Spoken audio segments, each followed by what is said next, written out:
Ahora vamos a dedicarnos a la clase de semiología quirúrgica llamado síndrome doloroso de epigastrio, la segunda parte del capítulo.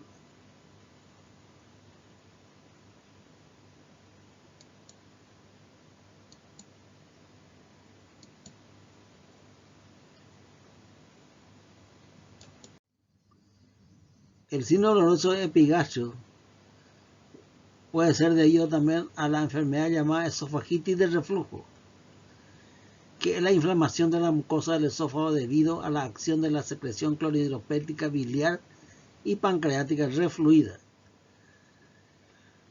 Ocurre cuando hay un desequilibrio entre los factores protectores del esófago, el mecanismo de contención del reflujo y los factores de agresión son muy elevados. Factores de agresión. ¿Cuáles son?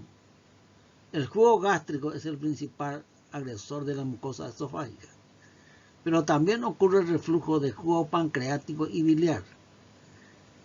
El tiempo de exposición de la mucosa esofágica al reflujo es muy importante. Cuanto más tiempo llega en contacto con el esófago, mayor es el daño.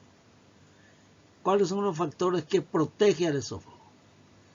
La neutralización que hace la saliva, la resistencia de la mucosa esofágica, la capacidad que tiene el esófago de expulsar de su interior las secreciones refluidas por el peristaltismo esofágico y la acción de la gravedad. Esto es importante tener en cuenta.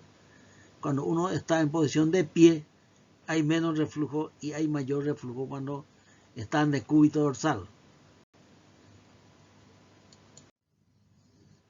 Mecanismo de contención del reflujo. Uno de los factores importantes anatómicos es el ángulo de His, el ángulo que entra el esófago al estómago. Y dentro de la luz esofágica sobresale el pliegue de Gubarov, que se opone al reflujo. El pinzamiento producido por el pilar derecho del diafragma también es importante. Cuando hay una gran hernia del hiato, este pinzamiento se pierde. Y la presencia del esófago abdominal, que es de 3 a 5 centímetros, que evita el reflujo. Cuando hay una inflamación crónica del esófago, se pierde porque se acorta eso. Elementos de fijación del estómago en la cavidad abdominal, ¿cuáles son? Membrana freno-esofágica, el ligamento gastrohepático, el ligamento gastroesplénico y la función del esfínter inferior del esófago. Este es un esquema que muestra el mecanismo de contención normal. El esófago entra en el estómago y se forma este ángulo agudo, que es llamado ángulo de His. Este ángulo actúa como un mecanismo de contención del reflujo. Y la saliencia de la mucosa de la unión esófago-gástrica, que se llama válvula de Gubarov, también ayuda de alguna manera a evitar el reflujo. Cuando ocurre un pasaje del estómago a través del hiato hacia el tórax, como ocurre en la hernia del hiato esofágico, el estómago entra, entonces se pierde el ángulo de His. Se pierde totalmente el ángulo de His y el estómago entra y se ubica en el tórax. Este es uno de los mecanismos más frecuentes del reflujo gastroesofágico. ¿Cómo es el cuadro clínico de la esofagitis de reflujo? Generalmente el paciente se queja de acidez, pirosis y dolor retroesternal. La pirosis está más relacionada con la reacción inflamatoria provocada por el reflujo sobre la mucosa esofágica, produciendo una irritación de los filetes nerviosos que están en la capa profunda de la mucosa. La pirosis se agrava en el periodo postprandial inmediato. El decúbito dorsal desencadena la pirosis con frecuencia, pudiendo llegar hasta la orofaringe, porque el esófago se produce el reflujo dentro del esófago y esto va subiendo. A veces llega tan alto cerca de la orofaringe. Hay dolor torácico retroesternal de corta duración. También puede presentar a veces disfagia y odinofagia. Síntomas respiratorios, pues debido también al reflujo puede ocurrir.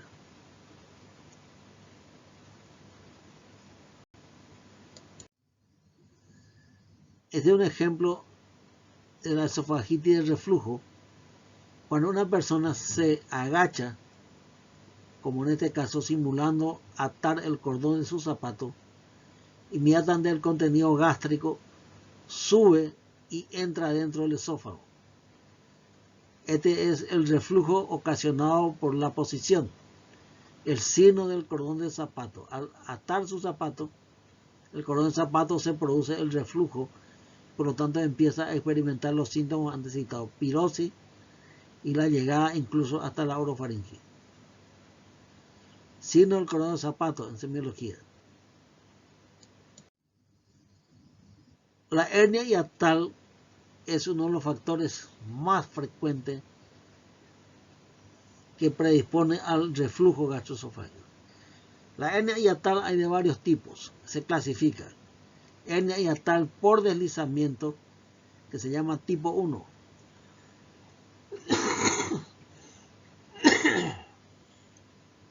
La que más frecuentemente se asocia a esofagitis y reflujo, lo cual ocurre por pérdida del segmento abdominal del esófago, alteración del ángulo esófago-gástrico de His y porque el esfínter esofágico inferior queda intratorácico, lo que eventualmente disminuye su acción.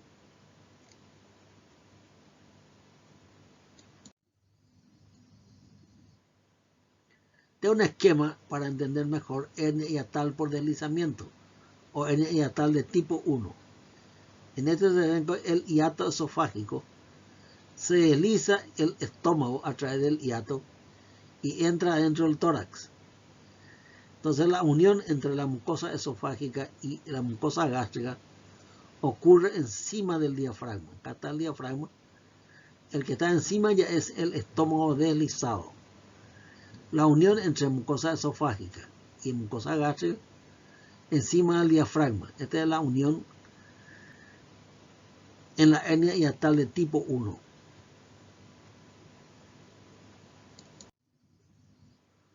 Haciendo una radiografía contrastada de esófago, vemos entonces viene el contraste en el esófago, luego se afina y entra en una zona amplia. Esta zona amplia es el fondo gástrico que se ha deslizado dentro del tórax. Entonces la unión entre la mucosa gástrica y la mucosa esofágica ocurre dentro del tórax. El diagnóstico que mejor realiza es la endoscopía digestiva alta, porque es visualización directa de la mucosa esofágica y toma de material también para histopatología en caso necesario. Con esta endoscopía se hace la evaluación del estado de la mucosa esofágica y se clasifica en diversos grados de esofagitis. La clasificación de la esofagitis es por el método de endoscopía digestiva. Acá hay un ejemplo, una endoscopía digestiva alta donde se visualiza el esófago, la mucosa esofágica de color rosado normal, y alrededor del orificio hiatal se ve uno de color rojo intenso. Esa es la zona donde está inflamada la mucosa esofágica. Esa es la zona de esofagitis. Esta es la visión endoscópica, que es la mejor y es la que hace la clasificación de gravedad de la esofagitis. Haciendo radiografía contrastada del esófago, vemos entonces el esófago, luego el estómago deslizado dentro del tórax. Acá se ve claramente, este es el estómago, acá está el diafragma, encima del diafragma hay una porción de estómago, que es el estómago deslizado, esa es la hernia hiatal, a eso se llama hernia hiatal. La esofagitis de reflujo. Hay una clasificación endoscópica de la esofagitis de reflujo. La clasificación endoscópica clásica es la clasificación endoscópica de Savary y Miller. Se clasifica entonces en grados de esofagitis, de acuerdo a la extensión de la esofagitis. Grado 1, 2, 3 y 4. Acá vamos a citar las características. El grado 1 eritema y edema de la mucosa esofágica. Presenta erosiones esparcidas, no confluentes, es decir, las erosiones son separadas una de otra. Ese es el grado 1, el inicio de la esofagitis. El grado 2, erosiones recubiertas con fibrina y son confluentes, es decir, ya se unen las erosiones, pero sin envolver en toda la circunferencia del esófago, todavía sigue siendo separada. Grado 3 de la esofagitis de reflujo, erosiones son confluentes y envolviendo toda la circunferencia del esófago. Es decir, ahí ya agarra toda la circunferencia esofágica, hay inflamación, pero no hay estenosis, sin estenosis. El grado 4 de la esofagitis, de acuerdo a la clasificación Savary, hay ulceraciones esofágicas graves, ya hay ulceraciones esofágicas o fibrosis del esófago, porque las inflamaciones repetidas llevan a la fibrosis parietal y estenosis. Bueno, acá ya hay una estenosis del esófago inferior.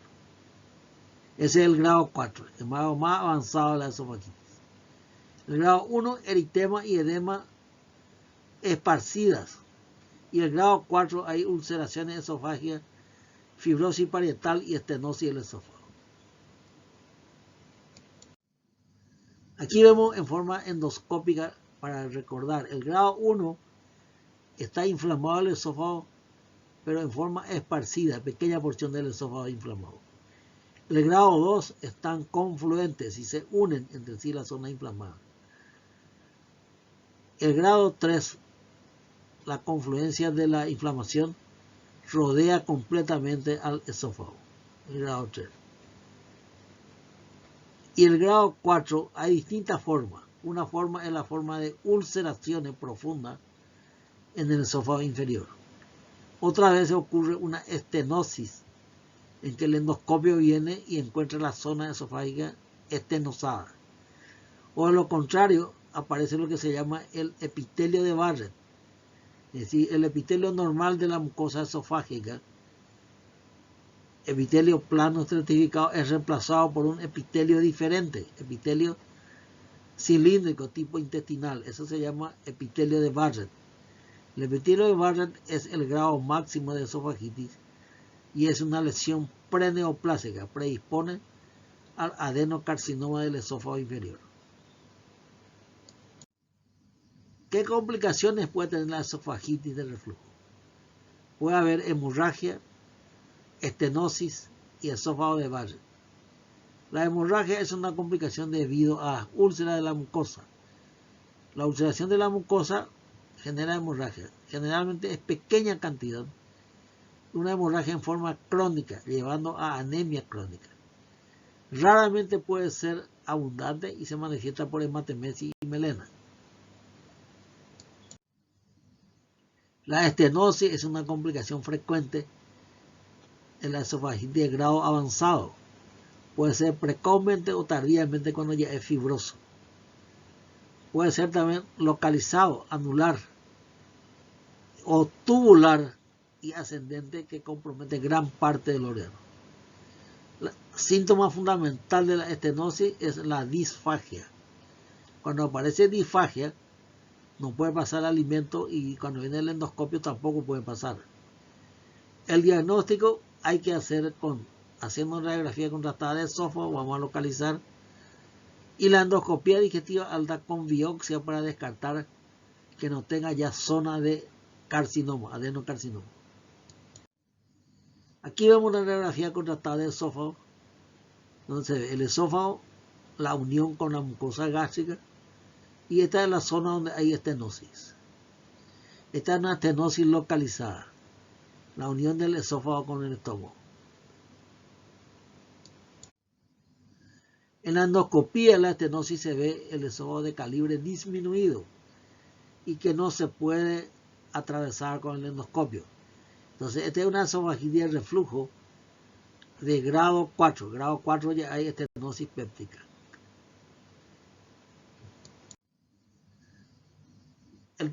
La tercera complicación es el esófago de Barrett. El cambio de células normales del esófago a unas lesiones premalignas, indicativo del esófago de Barrett, no tiene un síntoma en particular, pero lo que ocurre es el cambio de la mucosa esofágica a un epitelio diferente, y ese es el esófago de Barrett. Algunos signos de alarma tenemos consideración. Por ejemplo, la acidez muy frecuente y de larga duración, acompañado de dificultad para deglutir, que es la disfagia, quiere decir que hay una disminución de calibre del esófago. Otras veces hay hematemesis, dolor retroesternal en el punto en que el esófago y el estómago se unen, pérdida de peso por la dificultad de alimentación. ¿Cómo el cuadro clínico del esófago de Barrett? La metaplasia de Barrett, es decir, el cambio de la mucosa esofágica a cilíndrica, no provoca síntomas específicos, porque la mayoría de los casos del esófago de Barrett, la población general, no son diagnosticados. Pueden ser asintomáticos. Los síntomas son consecuencia del reflujo.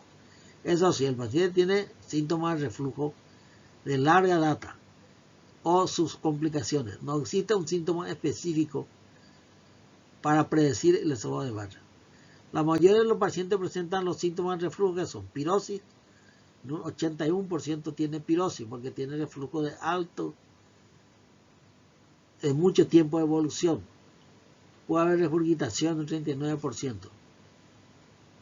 El esófago de Barrett también es diagnosticado por una de sus complicaciones, estenosis. Cuando hay estenosis es porque hay una esofagitis de reflujo de grave estadio, el estadio 4. O tiene una úlcera, también estadio 4. A veces puede que tenga ya el esófago de Barrett que se haya transformado a adenocarcinoma. Eso con la biopsia se va a hacer neoplasia.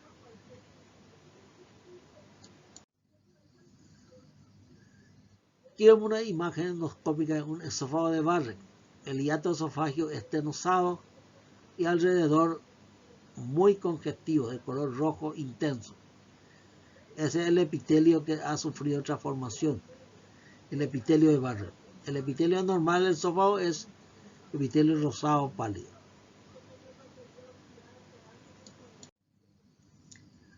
Aquí vemos el hiato y el cambio en el color del epitelio esofágico. Se vuelve rojo intenso, epitelio de Barrett.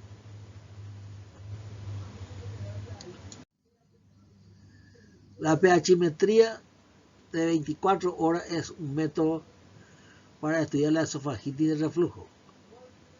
La monitorización prolongada del pH esofágico consiste básicamente en la introducción por vía nasal de electrodo sensible a oscilaciones del pH, que es posicionado a 5 centímetros encima del límite superior del esfínter esofágico inferior. Ahí se coloca el electrodo y la medición se realiza con aparatos portátiles computarizados. Se considera que existe reflujo ácido cuando el pH en el tercio inferior del esófago es de menos a 4. Eso entonces hay un reflujo gastroesofágico.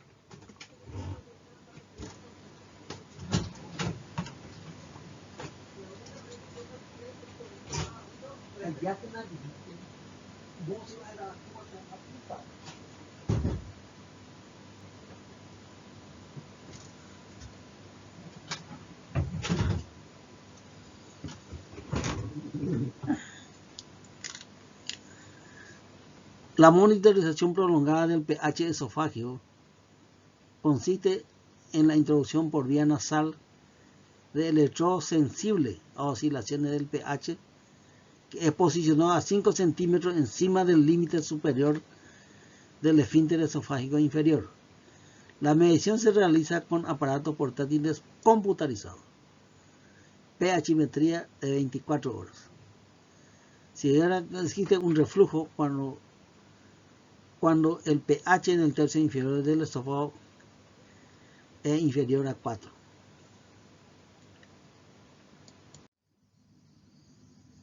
La manometría esofágica registra la presión dentro de la luz esofágica y mediante ello el estudio morfológico y funcional del esfínter inferior del esófago y de las contracciones del cuerpo esofágico. Su valor diagnóstico para el reflujo es secundario. La manometría es mucho más importante para estudiar un caso de acalasia o megaesófago. Hernia hiatal para esofagia que se llama tipo 2. A la mayoría de los pacientes con hernia para esofagia se lo diagnostica accidentalmente. Casi siempre se diagnostica como hernia hiatal por deslizamiento grande, hasta que aparecen los síntomas importantes propios de este tipo de hernia, que son el dolor torácico, la disfagia, síntomas respiratorios como disnea y anemia crónica por ulceración. Al hacer la radiografía del tracto gastrointestinal superior con contraste de bario, es el instrumento más importante para realizar el diagnóstico de hernia para esofagia o tipo 2 y ubicar la unión gastroesofágica subjetiva de hernia para esofagia tipo 2 o combinado. El estudio con contraste de bario puede mostrar incoordinación motora del cuerpo esofágico y eliminación deficiente del material de contraste del esófago. Puede mostrar también el signo de la incarceración gástrica, que consiste en forma de número 8. Representa que el estómago migró a través del hiato y se ubicó en gran parte, se ubicó en el tórax.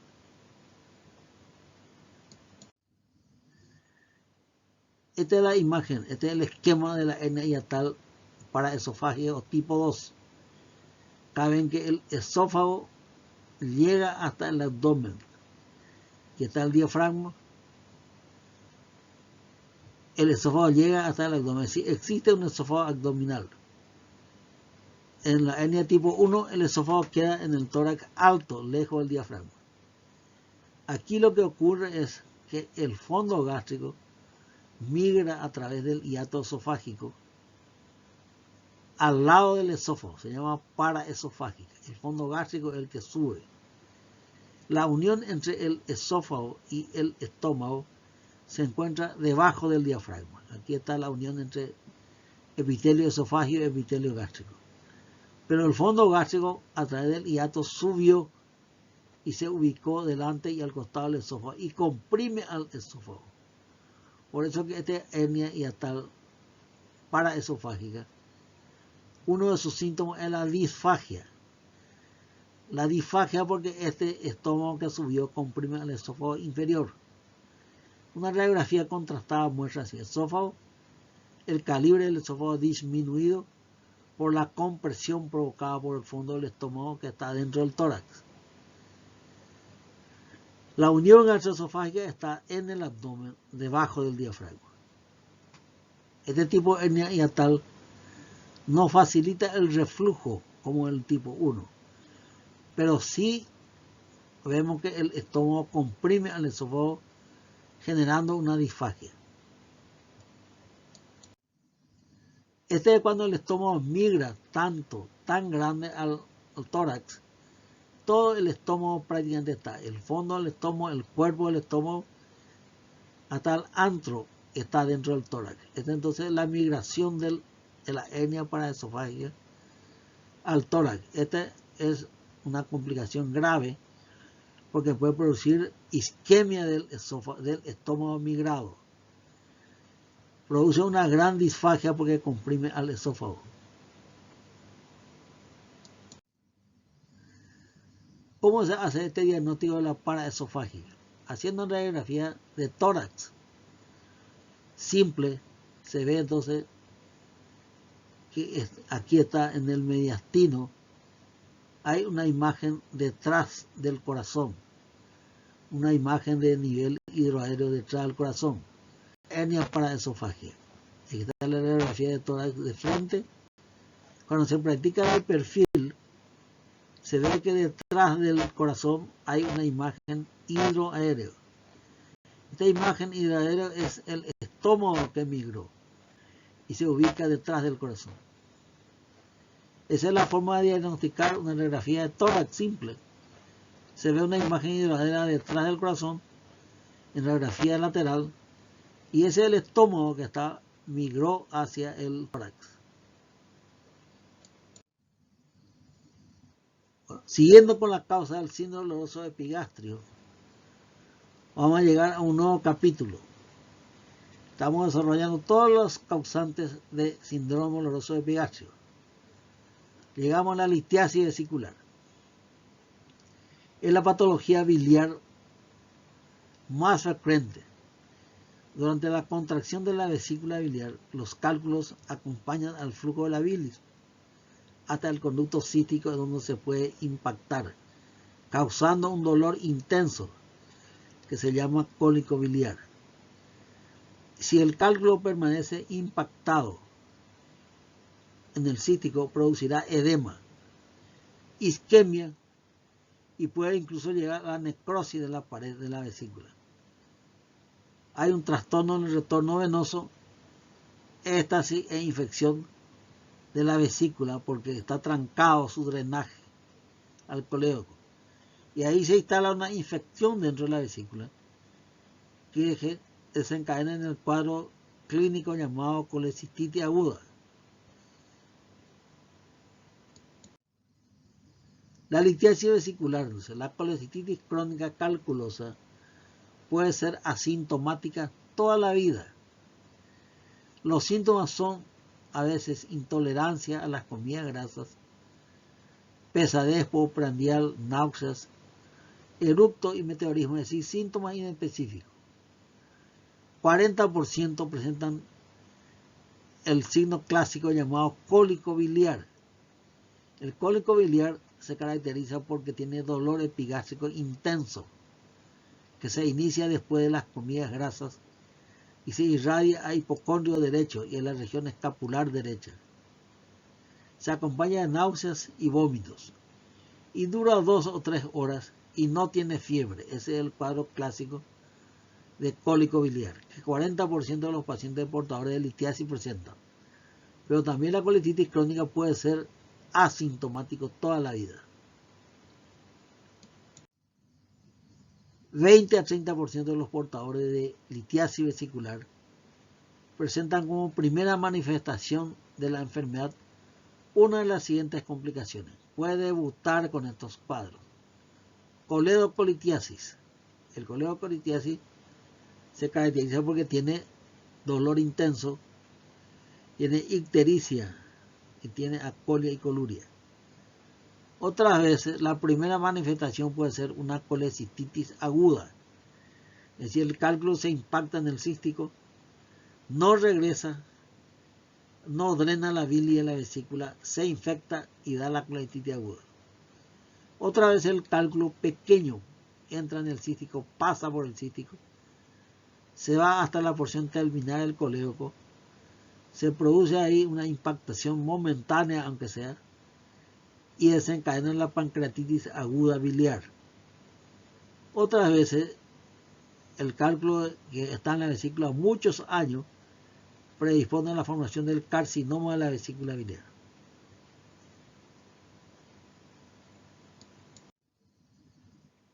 La litiasis vesicular, el examen físico. En litiasis vesicular no complicada, el examen físico es muy pobre, es decir, no tiene casi nada. Durante o inmediatamente después del cuadro de cólico biliar, es decir, ese cólico biliar es el cuadro doloroso intenso, epigastrio, hipocondrio derecho, la palpación del hipocondrio derecho entonces puede ser dolorosa y puede haber una defensa muscular. Dolor en el punto de Murphy, que es la intersección del borde externo del músculo recto derecho con una línea imaginaria que pasa por debajo de ambos rebordes costales. En ese lugar duele el dolor en el punto de Murphy.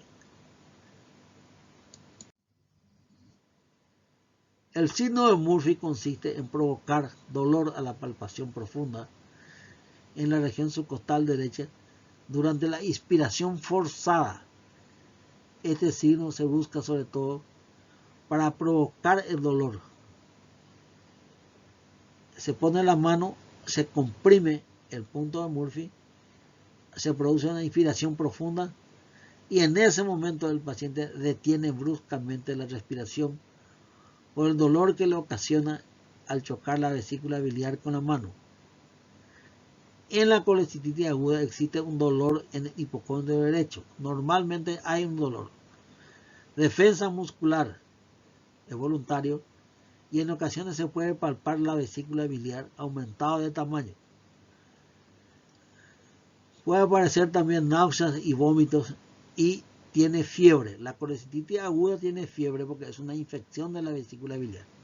El cólico biliar no tiene fiebre porque es un dolor intenso porque dura 2 o 3 horas. ¿No?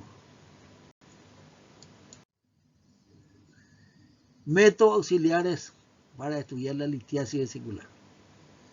La ecografía es el método de elección. Visualiza las imágenes ecorefringentes que proyecta sombra sónica posterior de la vesícula, que es la litiasis. La litiasis así se ve en la ecografía. El barro biliar o bilis espesa es ecogénica, es móvil y no tiene sombra sónica posterior, a diferencia del cálculo. El cálculo sí tiene. La tomografía computada tiene una baja sensibilidad para la litiasis en la vesícula biliar. El método que más se utiliza es la ecografía abdominal superior. Método de elección, porque ahí se ven todas las imágenes ecorefringentes que proyectan sombras sónicas posteriores en la litiasis. Aquí vamos a ver algunos.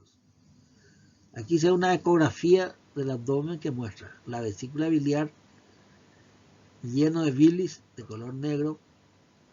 Dentro de la vesícula biliar hay una imagen ecorefringente que proyecta la sombra sónica posterior. Este es el signo ecográfico característico de la litiasis de la vesícula biliar. Una imagen ecorefringente, es decir, de color blanco adentro del líquido de la bilis, y este proyecta sombra sónica posterior. Este es el signo ecográfico clásico de litiasis vesicular. Aquí se ve múltiple litiasis vesicular. Esta es la vesícula biliar con el bilis adentro. Y acá la sombra sónica posterior.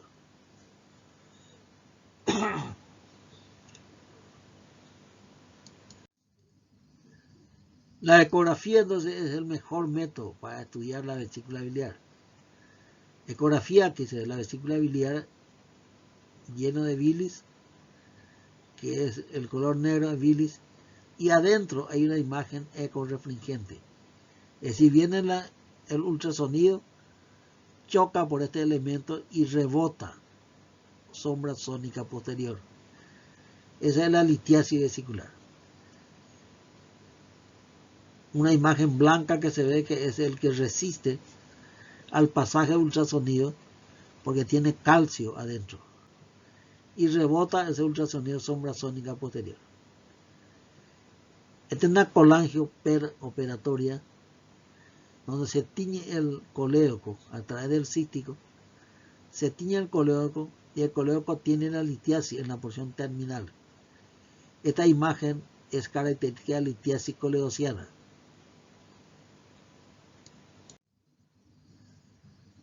Otra causa del síndrome doloroso de Epigacho, vamos encadenando uno con otro, es la pancreatitis aguda. Es un síndrome abdominal agudo con historia de litiasis vesicular, o es un obeso o alcoholismo. En la clínica, la pancreatitis aguda se conoce como el cuadro pancreático de Dieulafoy. Dolor epigástrico intenso, de inicio brusco, intolerable, transficiante, irradia a ambos hipocondrios, es el dolor en barra y va al ángulo costolumbar izquierdo, vómitos muy frecuentes.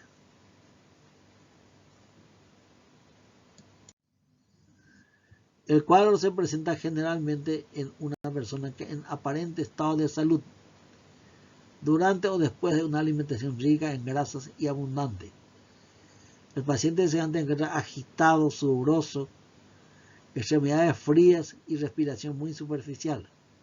Al examen físico encontramos taquicardia. El abdomen presenta excursión respiratoria y leve meteorismo. Esa es una imagen de un paciente que sufre pancreatitis aguda. Estaba alimentándose normalmente y de repente se levanta con un dolor intenso y con las características antes citadas. La pancreatitis aguda. A la palpación hay dolor y defensa muscular en el epigastrio, pero no hay contractura muscular. El dolor a la palpación del ángulo costolumbar izquierdo se llama signo de Mayer-Robson. En la historia de examen clínico es importante investigar signo de litiasis vesicular. En su historia anterior generalmente ya ha tenido cuadro de dolor epigástrico e irradia de hipocondrio derecho después de una alimentación copiosa. Esa es una historia de litiasis biliar. La asociación entre el comportamiento dramático del dolor abdominal, un estado de shock, y la pobreza de signos abdominales hace desconfiar el diagnóstico de pancreatitis aguda. Pobreza de signos abdominales es porque no tiene dolor de irritación peritoneal, no tiene contractura muscular. Es muy pobre los signos físicos del abdomen, pero el cuadro sintomatológico es muy grande, es muy rimbombante. ¿Qué auxiliar diagnóstico podemos usar para investigar pancreatitis aguda? Aproximadamente 85% de los pacientes con pancreatitis aguda presenta aumento de la amilasa sérica. La amilasa sérica puede aumentar en las primeras 24 horas del proceso y permanece elevada durante 1 a 3 días. La cifra retorna a la normalidad en 3 a 5 días, salvo que haya una necrosis pancreática extensa o una obstrucción de los conductos o formación de pseudoquistes. Otro modo, la actividad de la lipasa sérica aumenta en forma paralela a la amilasa, la lipasa. La determinación de ambas enzimas, lipasa y amilasa, aumenta la posibilidad de hacer el diagnóstico. Los niveles de lipasa pueden permanecer elevados de 7 a 14 días, mucho más días que la amilasa. La lipasa puede ser ahora la enzima más indicada para hacer el diagnóstico de pancreatitis. En el hemograma es leucocitosis con neutrofilia, pero no es signo de infección. Valores de hematocrito que exceden el 50% por una concentración. Hiperglicemia. Puede haber parámetros de colestasis, es decir, signo de obstrucción coleociana. Existe hipocalcemia. La hipocalcemia es indicativo de necrosis grasa peripancreática. Cuando ocurre la necrosis grasa peripancreática, disminuye el calcio en la sangre.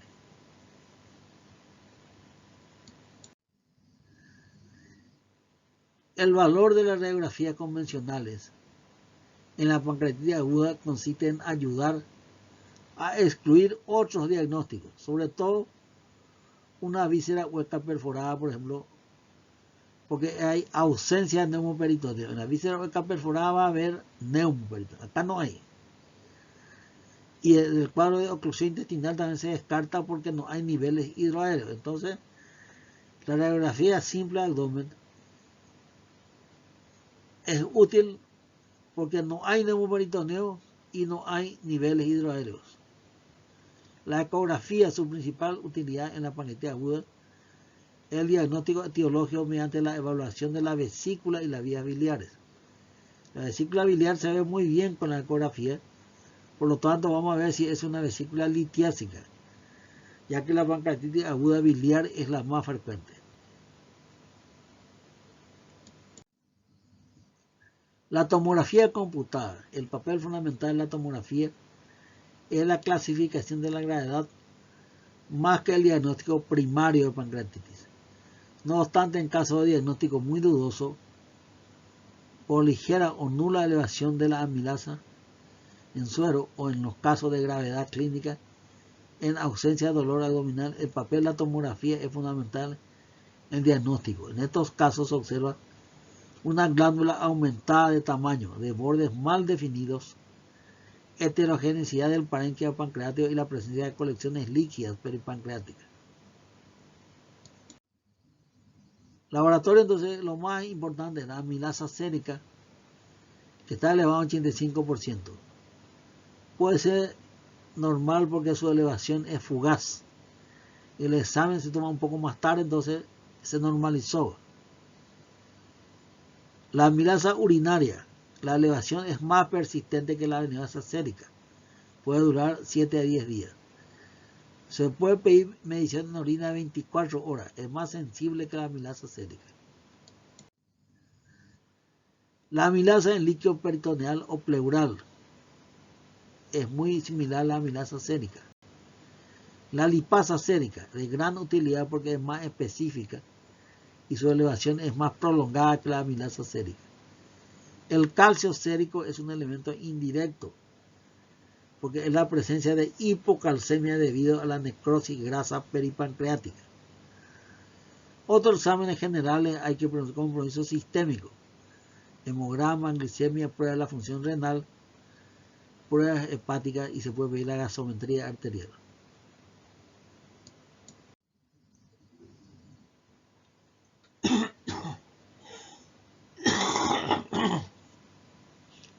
Criterios, clasificación tomográfica de Baltasar. Es un estudio clásico de pancreatitis aguda. Los criterios de Baltasar que se hacen por tomografía. Fue publicado por este autor en el año 1990. El Baltasar, distintos grados A, B, C, D y E de acuerdo a la gravedad. Baltasar A se llama un páncreas tomográficamente normal. B es aumento focal o difuso de la glándula. Baltasar C hay extensión peripancreática y si la grasa peripancreática es afectada. D hay una colección extrapancreática y E dos o más colecciones extrapancreáticas o un acceso.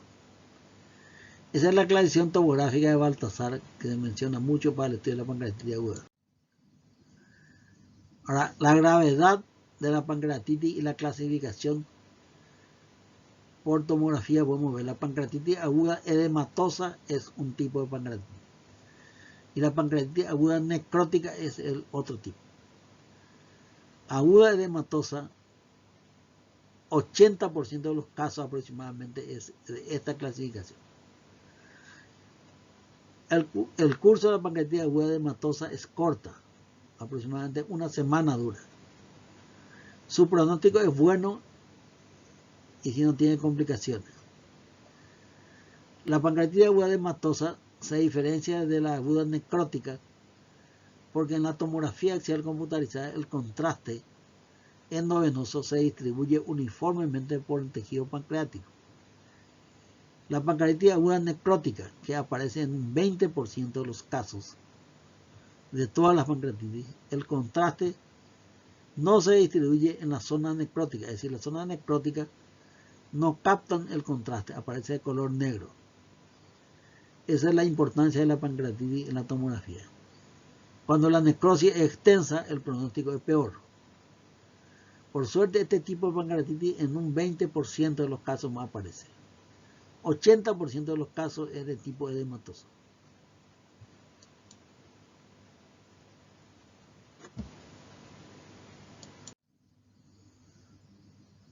Otro método que se puede utilizar es lo que se llama resonancia nuclear magnética. Lo que más se utiliza actualmente es la colangiopancreatografía por resonancia magnética. El valor diagnóstico de la resonancia magnética ha sido aproximadamente idéntico a la tomografía hasta que apareció a la resonancia pancreatografía por resonancia magnética. Permite visualizar adecuadamente los conductos pancreáticos y conductos biliares también. Su imagen es comparable a una colangioretrograndoscopia, pero este método es un procedimiento no invasivo. En cambio, la colangioretrógrada es invasivo.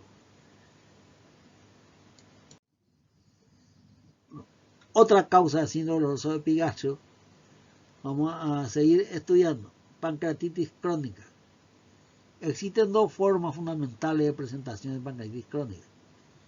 Pancreatitis crónica calcificante y pancreatitis crónica no calcificante o obstructiva. El alcohol es el principal agente etiológico de la pancreatitis crónica, provocando alteraciones bioquímicas en el jugo pancreático y produce fibrosis pancreática. ¿Cómo es el cuadro clínico de una pancreatitis crónica? El dolor es la manifestación más frecuente de localización epigástrica. Irradia a ambos hipocondrios, como todo tejido pancreático, y va a la región dorsal, de duración de 1 a 7 días y periodo de calma de varios meses. Puede tener insuficiencia exócrina, que se manifiesta por esteatorrea, porque el páncreas se vuelve fibroso. Y puede haber también insuficiencia endocrina, que se manifiesta por diabetes, pérdida de peso importante. Otras veces aparece ictericia, cuando hay una obstrucción de la vía biliar principal por fibrosis en la cabeza del páncreas. Formación de pseudoquistes pancreáticos es frecuente. Hay un derrame líquido, a veces cavitario, ascitis, otras veces derrame pleural izquierdo. Laboratorialmente, la pancreatitis crónica, la amilasa está elevada al principio, durante la crisis aguda. Luego, con el progreso deterioro de la función exócrina, la amilasa ya no está tan elevada. La bilirrubina y la fosfatasa alcalina están elevadas cuando existe una obstrucción del colédoco terminal por la fibrosis. Y esa es la forma de presentación llamada pancreatitis crónica obstructiva. La amilasa elevada en el líquido de punción de los derrames cavitarios es común. ¿Cómo se presentan los estudios de imágenes en pancreatitis crónica? De lo más sencillo a lo más complejo vamos a ir citando. Radiografía simple de abdomen. Aparecen calcificaciones en la región pancreática. Vamos a ver enseguida las imágenes. La ecografía del abdomen muestra fibrosis y calcificaciones, dilataciones ductales y pseudoquistes pancreáticos. La tomografía computada muestra calcificaciones, dilataciones y pseudoquistes también como la eco. La colangio retrógrada endoscópica es el método más preciso para analizar los conductos pancreáticos y biliares. Se tiñe entonces el conducto pancreático y se va a ver su aspecto. Acá está, radiografía simple de abdomen, se ven calcificación en la región pancreática, pero es muy inespecífica. Cuando se practica una ecografía abdominal se ven las calcificaciones arrozariadas transversalmente cruzando la línea media, es decir, la cabeza del páncreas, el cuerpo y hasta la cola del páncreas. Las calcificaciones ocurren dentro del conducto de Wilson.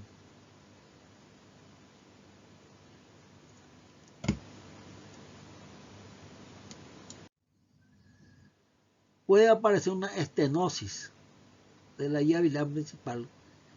Esa es la forma que se llama pancreatitis crónica estenosante. Entonces aparece un síndrome coleociano debido a una masa en la cabeza del páncreas. Pero esa masa es una fibrosis del tejido pancreático que obstruye el conducto biliar. Acá se ve la estenosis y la dilatación del conducto de Wilson cuando se tiñe con contraste en la RCP. Este es RCP.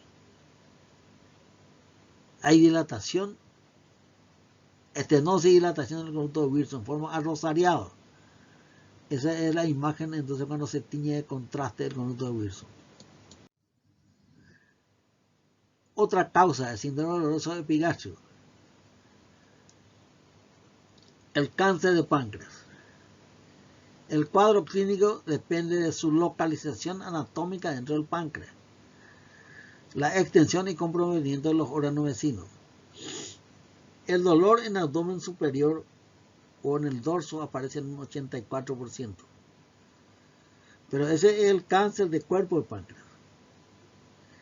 La ictericia obstructiva puede ser la presentación del cáncer, pero ese es de la cabeza del páncreas.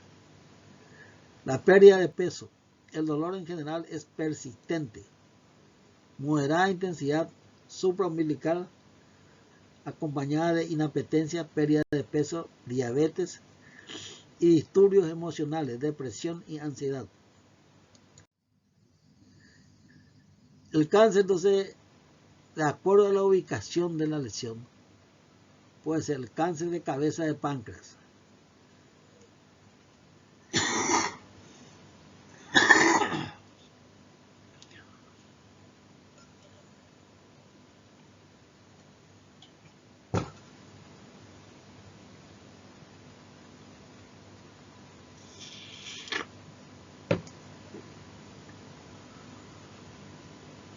cáncer de cabeza de páncreas se caracteriza que presenta ictericia, porque comprime al colédoco terminal. Ictericia, como una ictericia obstructiva, tiene coluria, eliminación de bilirrubina por orina. Acolia, con la falta de coloración de la materia fecal, porque está obstruido el pasaje al duodeno. Lleva a las lesiones de rascado en la piel, por el prurito intenso que ocasiona. Y la vesícula biliar se vuelve grande y palpable. Eso se conoce en semiología como signo de Courvoisier-Terrier, cuando se pasa una masa subhepática derecha agrandada a superficie lisa, sin dolor, esa vesícula biliar dilatada, porque hay obstrucción de la porción terminal con el signo de Courvoisier-Terrier. Este es signo de cáncer de cabeza de páncreas. Cáncer de cuerpo de páncreas. Este es el que produce el síndrome doloroso epigastrio. Produce lo que se llama el síndrome pancreático solar. Es un dolor en epigastrio intenso que se exacerba en violentos paroxismos y que el paciente intenta aliviar con una actitud antiálgica característica que se llama plegaria mahometana, se inclina hacia adelante. Este síndrome pancreático solar es debido a que el tumor pancreático invade los nervios del plexo solar y produce, entonces acá se ve en el estudio una inervación. El nervio está invadido por el tumor pancreático del cuerpo de páncreas. Entonces ese él produce un dolor intenso. El tumor del cuerpo de páncreas es el que produce el síndrome pancreático solar. La invasión del plexo solar, que es el plexo de la cadena simpática que se encuentra muy cerca al cuerpo de páncreas.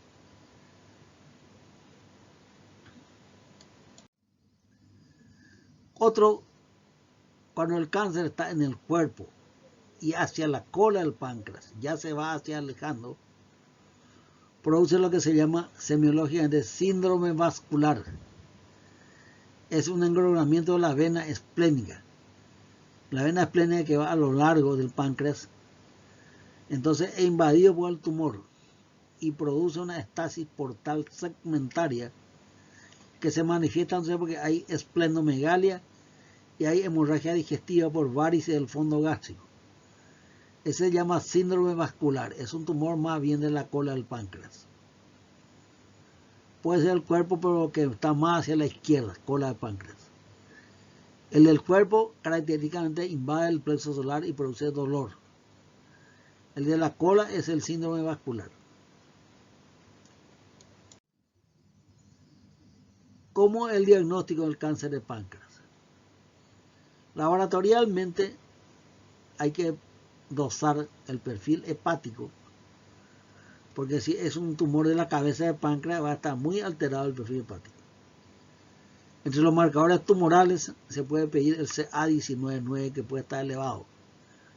La ecografía, que es un método para estudiar las vías biliares, no se ve muy bien el páncreas. La tomografía computada es mejor para visualizar la glándula pancreática. La colangioretrógrada endoscópica RCP se tiñe el Wilson y se puede ver entonces bruscamente la interrupción del contraste dentro del páncreas. Otras veces hay un método que se llama, poco ya usado, transparieto hepática, que hay que punzar el hígado y ahí inyectar el contraste. La resonancia magnética nuclear es un método muy útil ya que se puede hacer la colangiopancreatografía por resonancia magnética. Es muy útil porque tiñe el páncreas, el conducto de Wilson, y visualiza la vía biliar sin hacer ninguna inyección de contraste por ese método. Entonces es una resonancia magnética de vía biliar y páncreas. Otra vez, otro estudio que a veces utiliza es la tomografía por emisión de positrones PET. Este es un método ya para visualizar la extensión del tumor y la invasión de los órganos vecinos o de los ganglios linfáticos. Acá vemos una tomografía para ilustrar un tumor de cuerpo de páncreas. Se ve entonces en el cuerpo de páncreas una imagen hipodensa típico de un cáncer de cuerpo de páncreas.